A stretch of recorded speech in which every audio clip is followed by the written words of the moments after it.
पालकं सदा विमुक्तिसाधकं कलाधरावतंसकं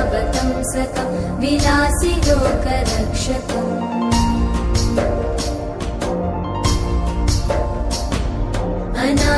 अनायकैकनायकं विनाशिते भदैत्यकं नताशुभाशुनाशकं नमामि तं विनायकम्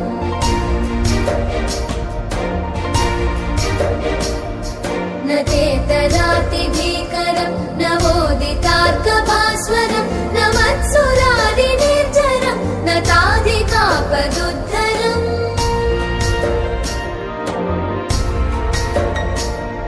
सुरेश्वरं निधीश्वरं गजेश्वरं गणेश्वरं महेश्वरं तमाश्रये परात्परं निरन्तरम्